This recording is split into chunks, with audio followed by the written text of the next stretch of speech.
My name is Julie. I was the first child my mom had while she was still figuring things out. She married my dad, Thomas, right after high school. They were in love, but didn't have much money, and that didn't work out for them. I was still a little kid when she met Richard, a man with lots of money and a fancy car. She left my dad, took me with her, and never looked back except to get the alimony checks. Richard seemed nice at first. He would bring me treats and let me play in his big office with shiny things. But Mom acted differently around him. She looked at me like I reminded her of a past she wanted to forget. One evening, I overheard them talking in the kitchen while I was supposed to be watching TV. Mom said, "She's too much like Tom," in a sharp tone. I didn't understand then, but it hurt to hear her talk like I was a problem. I loved my real dad, even though he lived in a small apartment across the city. Every moment with him was fun, whether we were playing ball in the park or eating cheap pizza. Mom's harsh words stayed with me, and she kept using them. Whenever I tried to help or do my schoolwork, she would say things like, "Can't you do anything right?"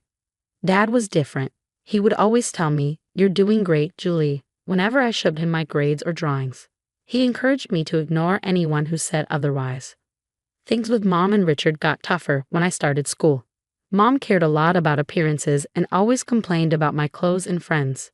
She would compare me to other kids and criticize me for not fitting in. One day, after a particularly harsh scolding about my muddy shoes, I snapped back, saying, "At least Dad doesn't yell about a bit of dirt." Her slap was quick and stung my cheek before I even saw it coming. "Don't talk about your father like that," she hissed, her breath smelling of coffee and anger. I wanted to cry but held back, just like Dad taught me. That night, lying in bed, I promised myself I wouldn't let her see me cry or give her the satisfaction. When Mom announced she was pregnant again, the house felt different, like something was about to change, but maybe not for the better. Mom had that glow people talk about, but it never seemed to be for me. She told us one evening, rubbing her belly, "I'm having a baby with Richard. It's going to be perfect." Richard, always charming, added, "We'll need to redo the guest room to make it fit for a little princess." My heart sank when I realized they were talking about my room. I asked, "What about my room?"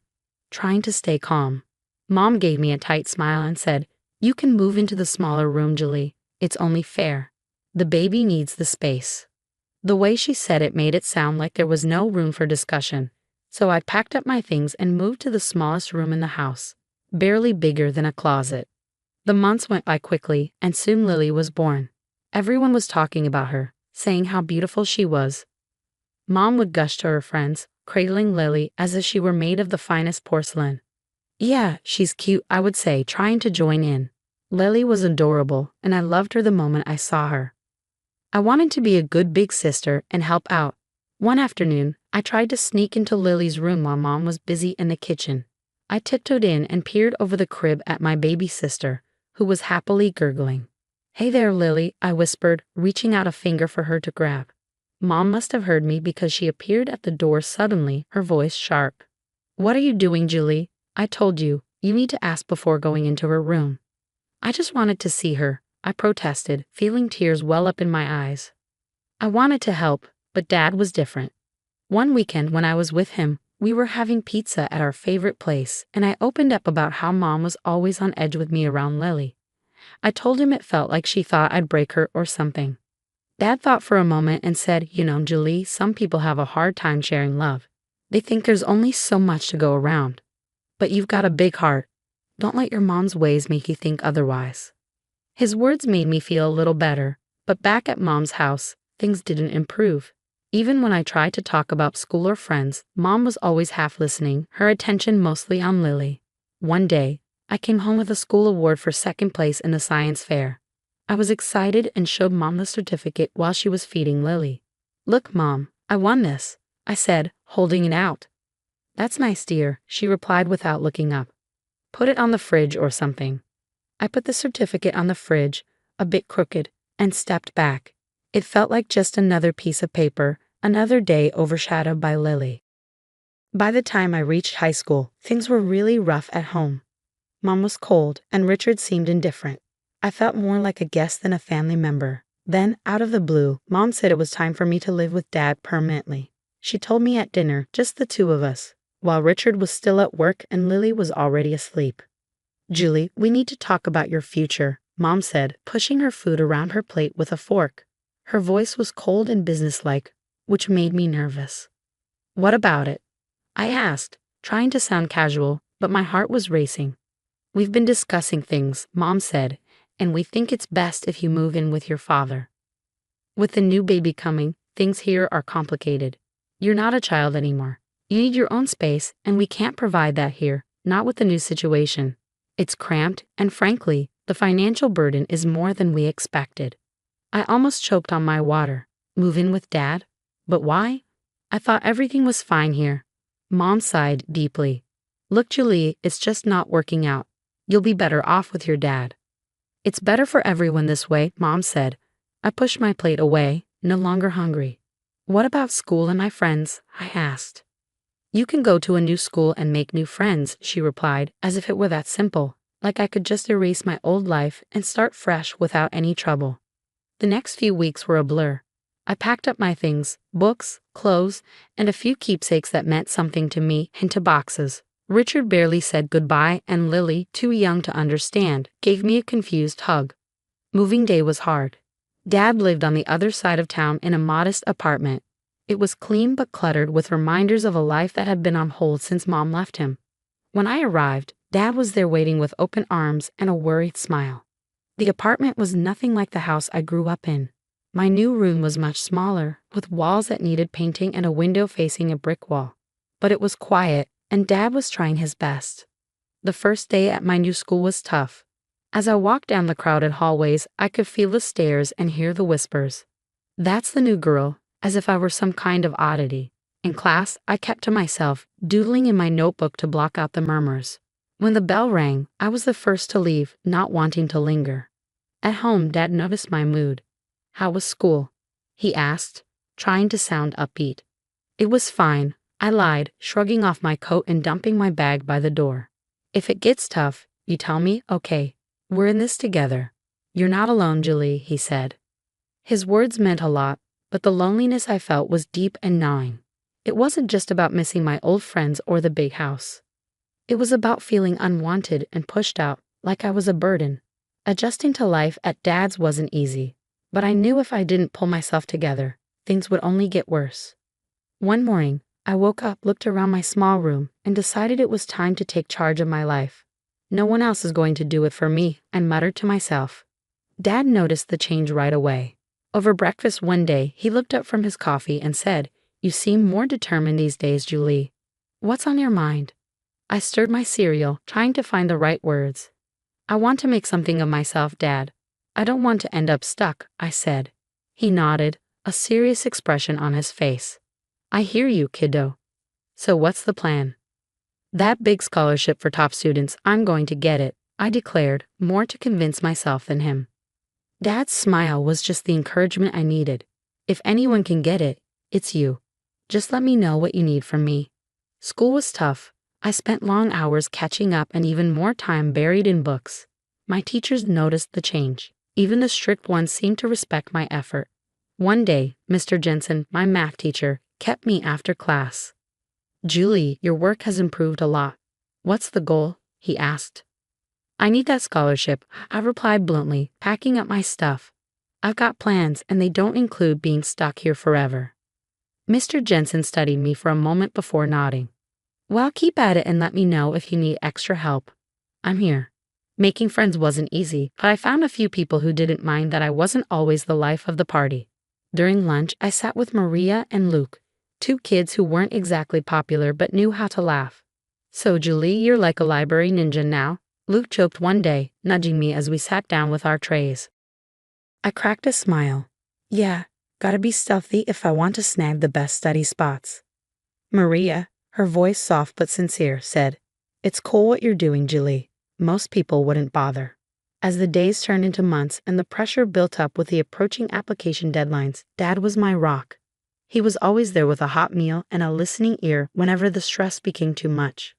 The day the scholarship letter arrived, my hands were shaking as I opened it. Dad was right there, holding his breath. I read the words with my heart pounding, and when I realized I had won, I let out a cheer so loud I'm sure the neighbors heard. "I got it, Dad. I got it," I yelled, waving the letter like a victory flag. Dad swept me into a big hug, laughing and cheering with me. "I knew you could do it," he said. A few months later, as I packed up my things for college, I felt ready. The future seemed bright, and for the first time, it felt like it was truly mine. I was leaving, but I was taking all the lessons, love, and hard-earned wisdom with me. After graduating with honors and starting a solid career, I felt like I was finally on stable ground. I was 28, doing well professionally, and had just started seeing a wonderful guy from work, Jack, who had been nothing but supportive. Then, out of the blue, my mom called. We hadn't spoken much since I moved out, but suddenly she was back with a request, or rather, a demand. "Julie, your sister Lily is going to college in your city. We've paid her tuition and think it would be best if she stayed with you," Mom said, her tone making it clear this wasn't just a suggestion. I hesitated, remembering our strained relationship, but I wanted to believe things could be different. "Okay, Mom, I'll help Lily out. It might be nice to reconnect," I said, trying to sound positive. Lily moved in a week later, and it was clear we were very different. She was always focused on her appearance and had high maintenance needs. On her first evening, she asked, "Can you make sure we have almond milk and kale? I'm on a special diet." "Sure, I'll add them to the grocery list," I replied, trying to be accommodating. But living with Lily was harder than I expected. She partied all the time, coming home at dawn with loud laughter, while I was anxious about work. One afternoon, Jack came over while Lily was getting ready for a night out. I noticed how she smiled at him a little too sweetly. After she left, Jack said, "Julie, I think Lily's got the wrong idea about me. She's been flirting." I felt a mix of anger and embarrassment. "Thanks for telling me, Jack. I'll talk to her." When I confronted Lily, she laughed it off. "Oh, come on, Julie. I'm just being friendly. Besides, can I help it if he likes me back?" "That's my fiancé, Lily. You need to respect that," I said firmly. Her laugh chilled me. "Julie, I'm used to getting what I want. I always have been." That was the last straw. I couldn't live like this, constantly feeling I had to guard my life for my own sister. "You need to find another place to live, Lily. This isn't working out," I told her firmly. She stormed out, slamming the door behind her. Within an hour, my phone rang. It was Mom, her voice cold and sharp. "You're such an envious girl, Julie. Can't stand to see your sister happy, can you?" "I just want respect, Mom. That's all," I replied, but it felt like talking to a wall. After that, things went quiet with Lily. I heard she dropped out of college and was living off her charm and social connections. I focused on my life with Jack, my work, and rebuilding my boundaries. 2 years later, things were going well for me. I was advancing at work, and life with Jack was great. Then I heard about Lily. She had dropped out and was getting married to a rich guy she'd met. Feeling a mix of curiosity and goodwill, I called home to offer congratulations. Mom answered, her voice as cold as ever. "Don't bother. We're not waiting for you at the wedding. It's for rich people only, and we don't need any beggars there." Her words cut deep. I tightened my grip on the phone, feeling the old sting of rejection. "Really, Mom? That's how you're going to be? What did you expect, Julie? You've always been the difficult one." "Just stay away," she said before hanging up.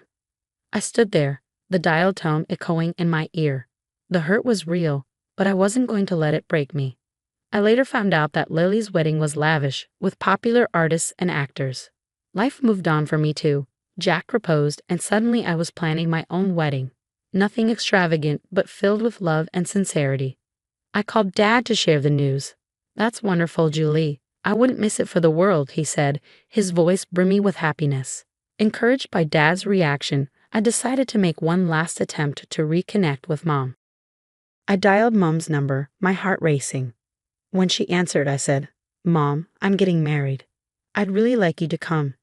Her reply was icy. "No, Julie, I'm not interested in some modest gathering. Count me out." I swallowed hard, fighting back tears. "Okay, Mom, take care." I hung up, knowing it might be the last time I'd invite her into my life. Our wedding was simple but beautiful.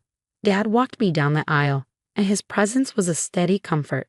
The room was filled with genuine smiles and heartfelt congratulations, unlike the grandeur and coldness of Lily's wedding. Our modest reception was full of laughter, dancing, and stories. Jack and I celebrated with friends and family who loved us for who we were, not for our money or status. Life was moving along well. Jack and I were thrilled to be expecting our first child. One ordinary afternoon, my phone rang and turned my day upside down. It was Mom, and she wasn't calling with congratulations. "Julie, you have to take us in. We're desperate," she said, skipping any pleasantries. "What's going on?" I asked, though I was afraid to hear the answer. "Richard's business failed. We mortgaged the house for Lily's wedding, and now it's all gone. Lily's marriage is over, and her husband kicked her out, demanding money for her cheating," she explained, her voice full of panic. I took a deep breath, trying to process everything. "Okay, slow down. What exactly are you asking?" "We need a place to stay. All of us. We're coming to your house," she said as if it were obvious. Her demand hit me hard.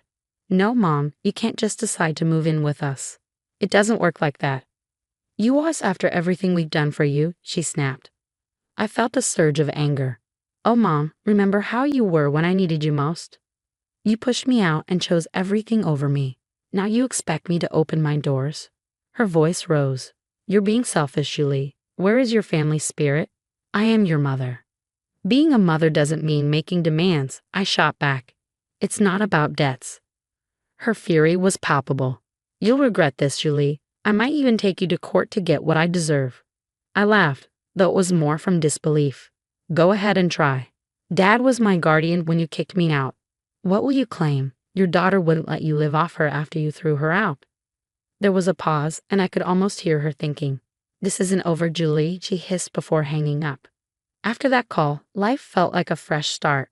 Jack and I were busy preparing the nursery, picking paint colors, and assembling the crib. On a sunny Sunday morning, I was folding baby clothes and putting them neatly into the new dresser. Jack was busy drilling something while I was organizing baby things. He looked over with a smile and asked, "How's it going, Julie? Need any help?" "I got it, thanks," I said, running my hand over a tiny Wednesday, just thinking about everything. "It's really happening, huh?" "It really is. We're going to be parents," Jack said, his voice a mix of awe and nervous excitement. Then there was a knock at the door. Jack went to answer it while I continued organizing. I heard voices and Jack called out, "Julie, it's for you." I was surprised to see my dad at the door, holding a teddy bear and grinning. "Surprise," he said.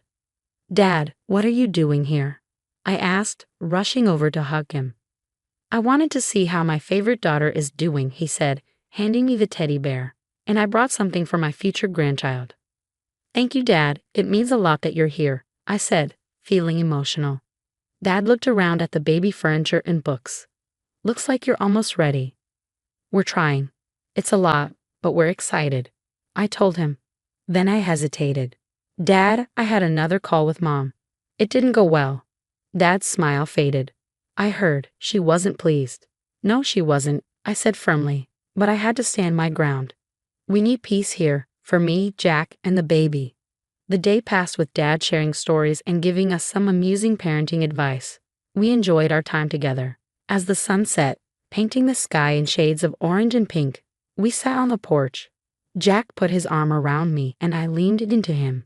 "Despite everything with Mom and the drama, I feel lucky we have each other," I said, looking at the fading light. "We're about to start this amazing new chapter, and I think it's going to be great." Jack kissed the top of my head. "It will be. We've got this, Julie." As night fell and Dad said his goodbyes, I felt a deep sense of contentment and readiness for the future. The challenges with Mom and the uncertainty of new beginnings had been tough, but they had led me to this moment surrounded by love and support.